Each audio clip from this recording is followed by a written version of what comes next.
Greetings everybody, Dean here from Travelvids with another webinar session on online teaching. Specifically today a little bit more about teaching without an online course yet, but continuing to teach if you're a teacher already to continue the process that you're already doing in the best way possible and looking at some best practices. All right, I'll just give it a moment for some people to join in there. There we go.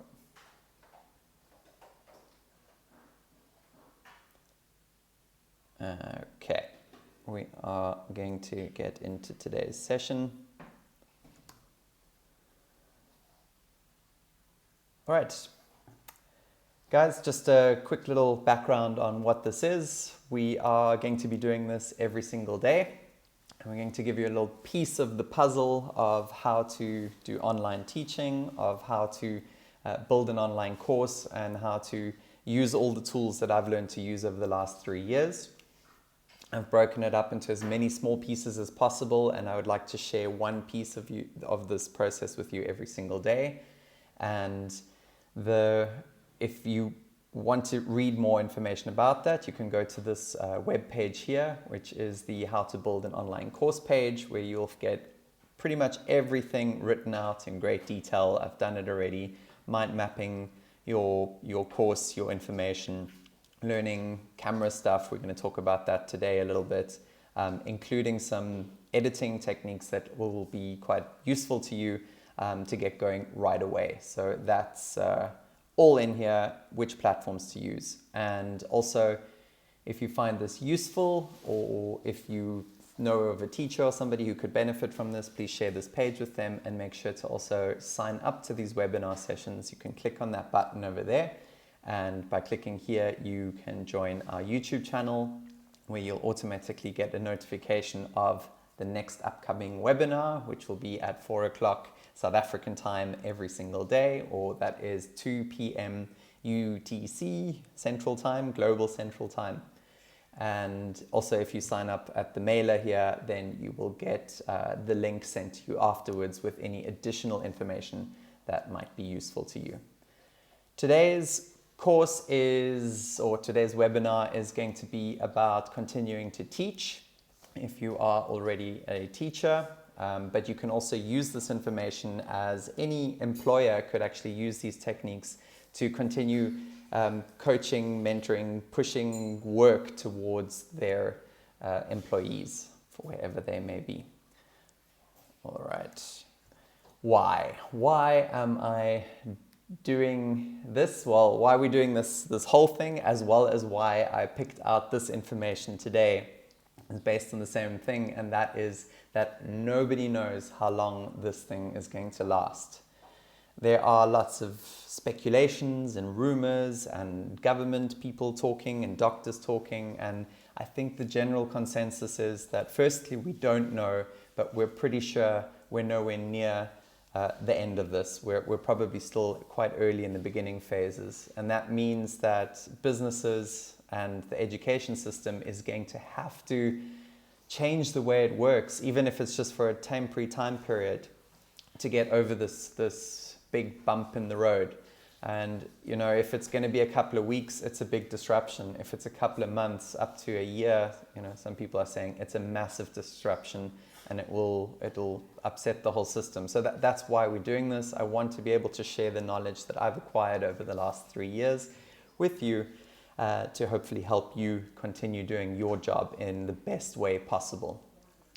And then another reason why is that workload dumping is very unproductive. So I need to tell you a little story. Today I spoke to 2 friends, or a friend and a colleague, both of which have children who are obviously locked in at home at the moment. And what I heard from both of them was that the children are getting dumped a whole bunch of online stuff to learn, and the children are completely sort of overwhelmed by this 2 weeks of work, kind of going, I don't know how to even handle this, how to process it without the help of the teacher, or in this case now the parents. And now the parents are under double stress trying to school their kids instead of sending them off to be entertained, they technically should continue their education process. So workload dumping is not effective, especially not for children, but this applies again to employees of a company, and it can also apply to a university, any education form.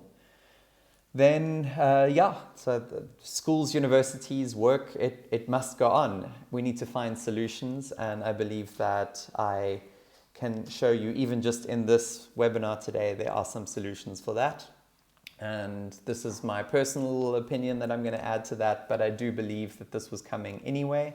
Online learning has been growing over the last 3 to 4 years. In the last year, it's been sort of an exponential spike up at the end. And yeah, this is going to be a part of our future, whether Corona happened or not. So you might as well take this time to learn the skills and get ahead. That's why we're going to do this. I'm just going to double check that our stream is going good. It is. Sorry for the weird little screen there. All right, what can we do? As I've just said, work overload for me is the main thing that I'd like to address today. So let's avoid a work overload for all. That means a work overload for you as a teacher, as well as a work overload for the students. It's disruptive to both sides. So the best thing you can do is prepare the lessons, prepare the pieces of work that you're going to share with people ahead of time. That means if possible, try and create 2 lessons and then only send 1, deliver 1. That way you're storing 1. Then the next day you create 2 and you send the 1 from the previous day. And you can see where I'm going with this. You're going to start stockpiling lessons that you can then put into a share system, and you can get ahead of yourself. So as that work goes out, you're freeing up your own time to start interacting, start planning live lessons, to start marking exams, learning how to do exams online. There's a whole bunch of stuff that we're going to have to learn, and by freeing up as much time as possible, that's your best option. So prepare your lessons as far ahead as possible, and like I said, use the create 2, deliver 1 method to get ahead of yourself, sort of slowly. Then a very important thing, start with instructions for now. Do not try and create full lessons, because if you've never done this before, then you're not going to have the skill to do that. And what that means is rather create just an instructional video, a short video. It can be 20 seconds, it can be 30 seconds long, that you can share with your students to instruct them on what you expect from them without it being the entire task. So let them go ahead and try with your instructions and come with questions to you. Again, you're freeing up a bit of time and not bombarding yourself with the task of having to go create a full lesson, deliver it, and then still do the whole thing. So I'll leave it at that. Instruction videos. I think I will do it. What I was going to say is I want to give you a demo, an example of what that would look like, and that would be, hi guys, I have an instruction for you. If you please look at your workbook and page over to page 32, there's work exercise A. I'd like you to just focus on that for today. And if you have any questions, please email me or do something, and I'll give you some more instructions a little bit later. So that way you've drip feeded an instruction and they can get on with it, and I think you get the idea. All right, then the next part of what we can do is take a task-driven approach. So when we are at school or at a university, we generally do lessons in 40 minutes or up to an hour. That is for concentration purposes. It's what we deemed science has deemed that to be the best concentration time for group learning, for group teaching. Online is different. Online you have to reduce it to bite-sized lessons, to small task-driven things. So this all applies to the work overload. Don't give somebody, please do exercise 1, 6, 7, and 14. Just say, do exercise 1. and then split it up and then send the next part a little bit later. You have to learn to make the actual lessons bite-sized. And yeah, that actually ties in with the next point. The reason that we don't have that concentration like we do in a classroom is because humans are social creatures. We work better with social interaction. We're designed to be social, and social interaction is what keeps our concentration going just a little bit better in a classroom than when we are alone at home. So this is why we wanted to free up some more time, because you get to decide what you want to actually teach in a live and an interactive way. And interactive teaching is going to be very, very, very important if we are to do this online thing. Something like I'm doing now, where I can actually interact with you. Technically, I should be seeing your questions as they pop up. I'm still currently working with a single screen, but I will put on a second screen in future webinars where I'll be able to see your questions in real time. If you do have questions, please drop them into the little question, into the comment section. And then at the end of the webinar, I'll just quickly go and have a look what's there and go over those. All right, moving on. It's actually, there we go. All right, so video. Video is my field. It's what I know best. Video is my expertise, and although I'm doing this webinar series on teaching, video is going to be a big part of that. You're watching a video right now, and I'm teaching right now. That's the message here, that you're going to need to learn to get more comfortable with video, because video solves 4 immediate problems that we've already now brought up and talked about. The first thing that you can do with video is create these instructions that we spoke about, but you can also obviously make the lessons. Let's just stay with the instructions for the moment. To make those short instruction videos, you could go and get yourself something like this, a tripod with a camera and a mic on it, which would be great. But it's overkill, because you have to take the card out of here, you have to get it into an editing program, and it's complicated. You're better off using what I'm using right now to talk to you. That's a web camera on your laptop. Simple. It's all built in. You don't need to do any editing. It's ready to go as it is. So the next part that you could use is a mobile phone. This is a little setup that I use quite often. And it's basically just got a clamp at the back here where I clip my phone on, and a little tripod. If you don't have a tripod, balance your phone on a table, on a coffee pot. I've got a picture, you'll see it in the page, where I balanced my phone.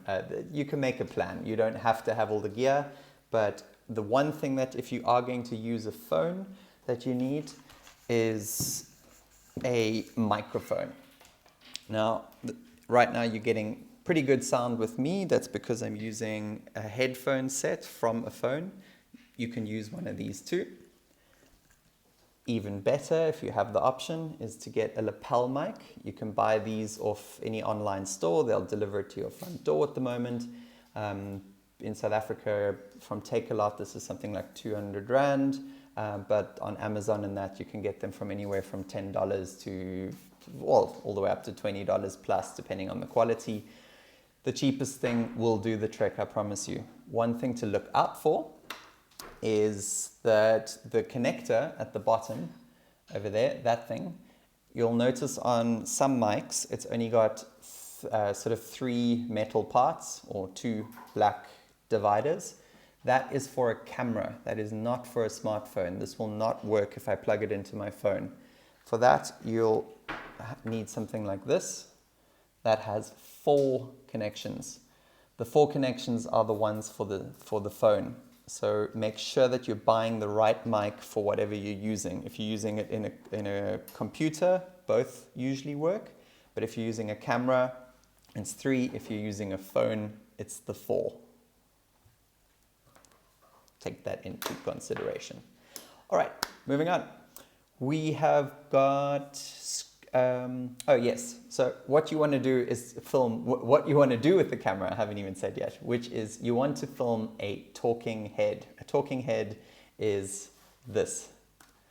It's when I place myself on the screen and it's just basically head and shoulders and I'm talking to someone. It's the most engaging way to get somebody to listen to you without having to write it out, because writing, people just they don't absorb all the information the same way as when it is spoken by the person, by the teacher. So create short talking heads using your camera. The second thing is screen recordings to help visualize or to help explain. That's pretty much what you're seeing right now. You'll probably be seeing me in the top corner and then a recording of my screen. There are many different ways to do this. I've done a little tutorial for that on the page, and pretty much there are so many different apps that you can use. Pick one, try one. If you're stuck or if you need to know, then we will cover this in one of the future webinars, but we will. You can also just email me or ask a question in the comments about which apps to use for which platforms, whether you're on Windows or Mac. All right, then live lessons, live interactions, like we are doing right now. You could use YouTube the way I am. It's a little bit more complicated if you're not entirely tech savvy, because you have to get another program and sync it up and use codes. So stay away from that for now.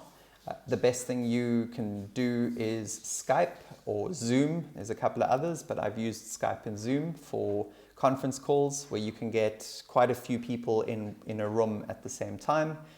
You can have up to, I think the most I've ever had is 6, but I think you can have more than that. 6 people all with different screens interacting at the same time. So live, that one-on-one interaction we've already established is very important, and you need to keep that included in your teaching process. Once you have created one of those things, it's always good to record that conversation, because you can play it back to other people that weren't there. And that is one of the beauties of the learning online, is that people can consume lessons in their own time, but they can also watch again what they missed, or if they weren't there at all, they can watch it. Yeah, they can watch what they missed. And for that, you can use a free service like YouTube, where you can load these lessons. You don't have to make them public. You can keep them on unlisted, so only you have access to them, and then you can share these with only your classmates. And guess what? You can reuse them, and at a later stage, you can even use these videos as part of your online course that you can sell on and distribute across a wider audience than your immediate students. So that's future stuff, but YouTube's very handy in sharing the stuff that you're creating now. So just one more time to recap that. There's no need to ever have to repeat yourself too often. Once you've said this information, you can reuse it in the future. And that is a great thing about online teaching and online learning. All right, tools. This is my last slide for today. This is just regarding what tools to use. I've already shown you the cameras that one can use for this. But then for the screen recording, you know, you could go and get a screen recorder, but you can also use one of these all-in-one platforms like Skype, like Zoom, Google Hangouts, TeamViewer. There are a whole lot more, and I'm going to put them on the blog post where this video will be living afterwards. So if you want to get that blog post, then you need to just sign up to the newsletter, and you can do that on this link, which is at the URL here. It'll be in the description of this video. So go to that page, sign up, and get more information on what you need to know. All these platforms up here give you the ability to do screen recordings and live talking at the same time, like I'm doing right now. Yeah, those are some beginner tips now to get yourself going, to make what if you are already sharing dumping work on students. Use these things to just make that process easier for yourself and easier for them. And as time goes on, you can just implement more and more tools to make the whole process a whole lot easier and more enjoyable for everybody. And the benefit is you're going to be able to turn this into an online course that you can sell later. So lots of benefits. As much as these are trying times for all of us, there's opportunity in adversity, as they say. So that's it from me. I'm going to have one quick look to see if there are any questions that popped up. No, not for the moment. And thank you. Subscribe to this channel, and I hope to see you in the next one tomorrow, 4 o'clock South African time. Cheers, guys.